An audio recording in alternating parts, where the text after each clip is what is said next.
What's up guys, Rogue9 here, and in today's video I want to walk you through some of the sound propagation quirks in Rainbow Six Siege. If you watch Pro League regularly, you may have noticed that their defensive setup quite frequently includes shooting out a wall with a shotgun before reinforcing over it, or hitting or shooting out a window in certain locations, and what I want to do today is basically explain why these things are done, what the benefits are, and also demonstrate exactly how the sound propagation engine works when it comes to creating holes in walls, barricades, or windows. The video will cover the basics as well as going over some of the oddities in Siege and even kind of a bug I found while testing for this video. So let's go and take a look. A lot of the little sound propagation tricks and quirks that I will be highlighting in this video have been discovered by the pro players and used in Pro League for quite a while, so watching the pros play is not only entertaining but also really educational when it comes to Siege. As you will know, the Pro League Season 10 finals are about to go down in Tokoname, Japan this very weekend, and that is once again made possible by amazing sponsors like Predator Gaming.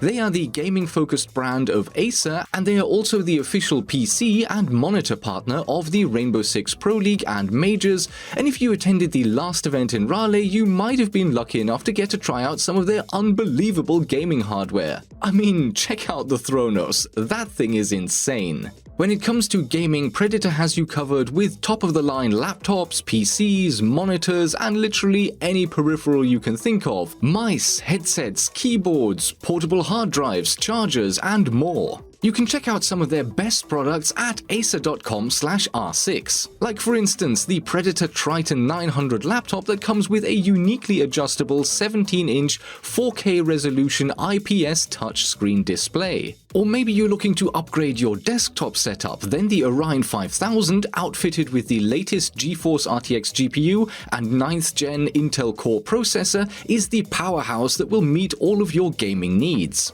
Combine this PC with the X27 4K 144Hz HDR monitor and you will be set to play games in stunning graphics and at high frame rates for many years to come. So many thanks to Predator for supporting the Rainbow Six Pro scene. Check out acer.com/r6 for more info.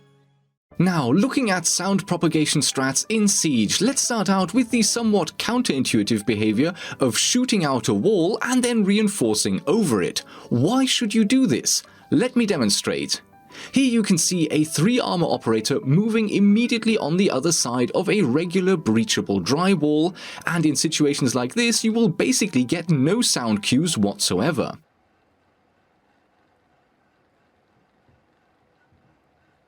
But when you open up part of the wall, you will of course get perfect sound, as if the operator is moving around in front of you, and now if you reinforce over the top of this breach in the wall, you know what? Let me just show you.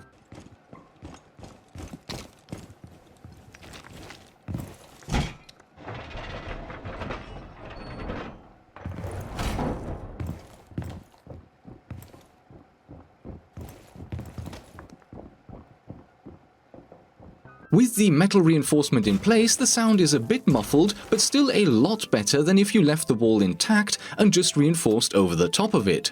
So that's the basic lesson here.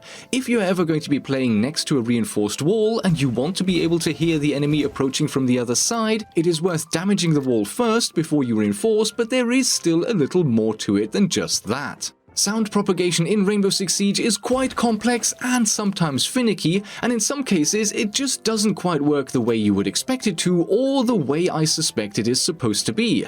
Let's start out with some simple stuff. Breaches in walls need to be of a certain size before you start to get the maximum benefit out of them. A single punch hole is better than no hole at all, sure, but punch holes are actually really bad at conveying sound. Here, check this out.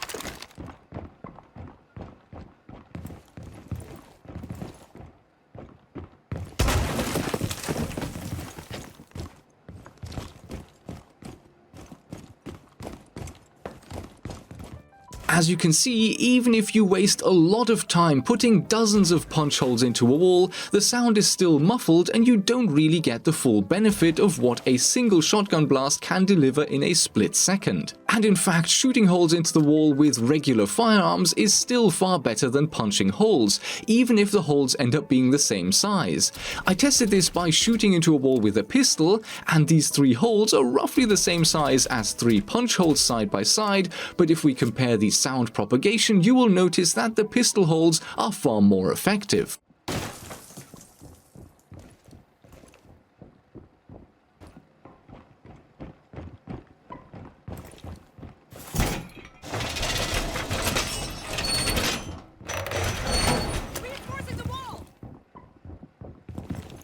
But again, you're going to be spending a lot more time and ammo on getting the wall set up than you would with a shotgun.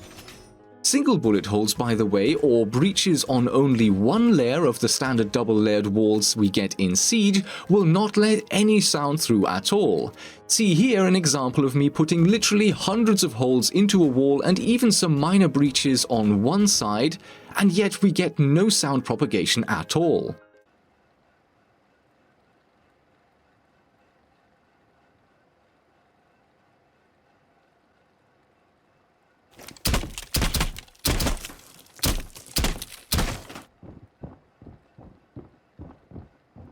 So if you want to prep a wall for sound propagation, a shotgun, impact grenade, or at a pinch a nitrocell, if you really have no other option, are the best tools you have at your disposal. And regular firearms, even though they're not optimal, will still work better than punch holes.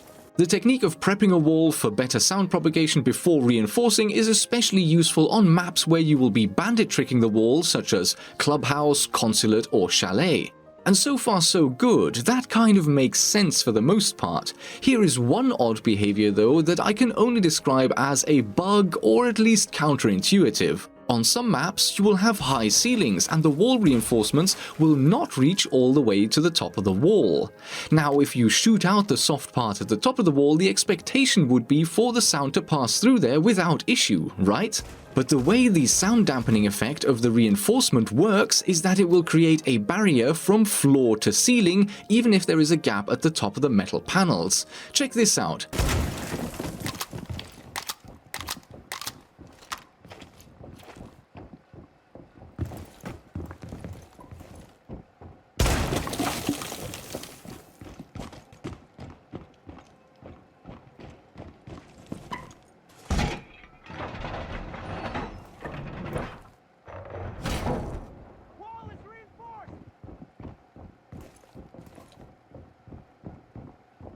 As soon as the reinforcement goes up, the sound becomes muffled, even though the holes are not actually covered. If we approach things from another angle and reinforce the wall first, before then shooting open the top, we basically still end up with the same result. We get slightly muffled sound as if there is a metal barrier extended all the way to the top. This can be quite useful if you ever forget to shoot open a wall before reinforcing. You can still get the top and achieve the same effect as if you had prepped the wall beforehand, although of course the best thing to do is get used to the idea of opening a wall before reinforcing, at least when that extra bit of sound is important, like for bandit tricking as mentioned before. The next somewhat odd sound behavior is caused by mirror windows. If you reinforce a pristine soft wall and then add a mirror window, the wall is still 100% soundproof.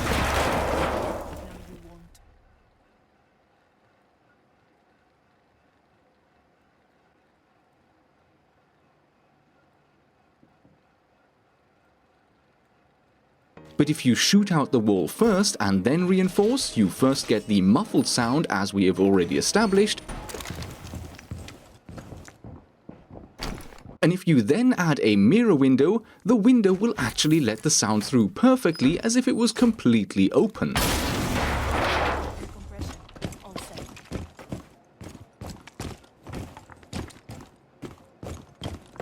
This effect can also be achieved in retrospect if the soft wall on the other side of the reinforcement is destroyed after adding the window.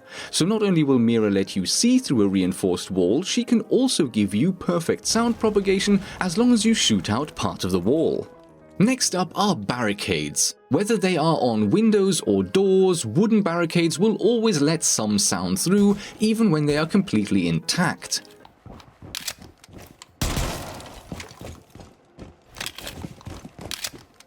As with soft walls, individual bullet holes will not affect the sound propagation at all, but what is different to regular walls is that even just removing one piece of wood from the barricade already makes a huge difference in terms of how much sound it will let through, and hitting the barricade will basically have the same effect as shooting out a piece. Removing more pieces of wood seems to very subtly improve the volume of the sound you get coming through, but at the end of the day, the difference is almost unnoticeable, and a single piece taken out will be plenty when it comes to providing you with better sound cues.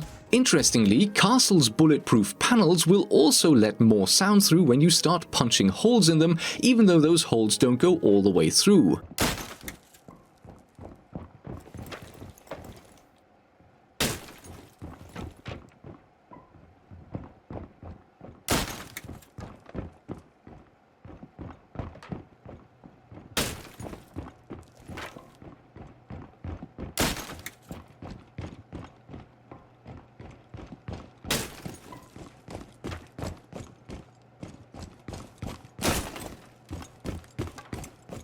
In my tests, the amount of sound that comes through increases with every single strike until you've put at least 6 holes into the panel, after which you basically get the full sound coming through without it being muffled. Prepping castle barricades for runouts or jump outs is a long-standing strategy, but if you ever find yourself in a situation where you really want to hear what's going on the other side of one of these bulletproof panels, then 6 or 7 strikes will be plenty to give you perfect sound propagation. And now, last but not least, glass windows. If you had to guess how many of the 21-ish maps in Rainbow Six Siege feature glass windows, how many would you say? Leave your guess in the poll in the top right-hand corner now. Why do I say that the game has 21-ish maps? Well, certainly during Operation Ember Rise, which is when I'm making this video, the official list of maps on the Rainbow Six website lists 20 maps, because Bartlett University is missing. The only way you can currently play Bartlett is in either T-Hunt or custom games,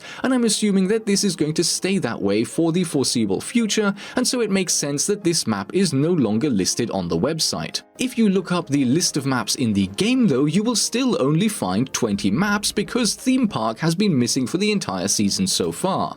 This map did of course come up in the special Halloween event and will also be returning in a reworked fashion next season, but right now is just not in the game at all. So you should now have had enough time to make your guess. If not, choose now because, spoiler alert, the answer is 12. 12 maps in Rainbow Six Siege feature glass windows, and they are Bank, Bartlett University, Chalet, Coastline, Consulate, Fortress, Hereford, House, Canal, Oregon, Villa, and Yacht. Why is it important to know this? Well, the window panes in the game are 100% soundproof,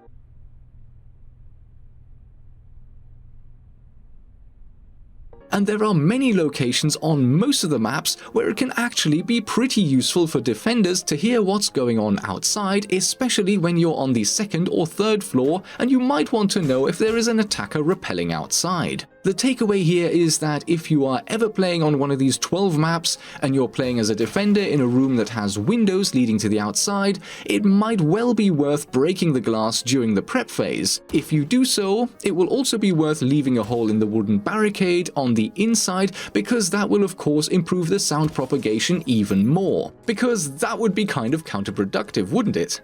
Worst case scenario, if side cover is really important, you could always just shoot through the barricade at different points until the glass breaks, and then smack the barricade somewhere right at the bottom so that you get the maximum sound volume, but without giving the attackers a line of sight. But really, it only takes the attackers a couple of shots to start opening up the barricade from any distance anyway, so the extra precaution is probably not that valuable. And yes, that's maybe one more detail worth mentioning. You can get exactly the same sound benefits if you take out a piece of wood from the bottom part of a window barricade, even if it doesn't actually lead to a hole going all the way outside. But whatever the case, breaking glass windows is something you should definitely make part of your prep phase routine, because it will allow you to hear approaching attackers and provide your team with useful intel on their movements. I have seen several pro players arguing that it would be a good idea to remove glass windows from the game altogether, just to provide more consistency. The counter-argument is of course that this would take the game one more step away from real life, so we are back to the age-old argument of immersion and realism versus competitive integrity and fairness. I personally do appreciate realistic details in games a lot, but for a competitive game like Siege, I tend to agree that having less clutter, fewer dark hiding spots, less sound pollution, good riddance to the sprinkler system in Bank, and fewer odd things like completely soundproof windows is probably for the best. What are your thoughts on this debate? You know the drill. Poll, right-hand corner of your screen, now. And that wraps up everything I wanted to demonstrate in this video in terms of sound propagation through reinforcements, barricades, walls, and windows. Hopefully some of these tips and details were new to you, and with that, thank you for watching, I hope you enjoyed the video, and I will see you in the next episode. We can play blank, blank 182.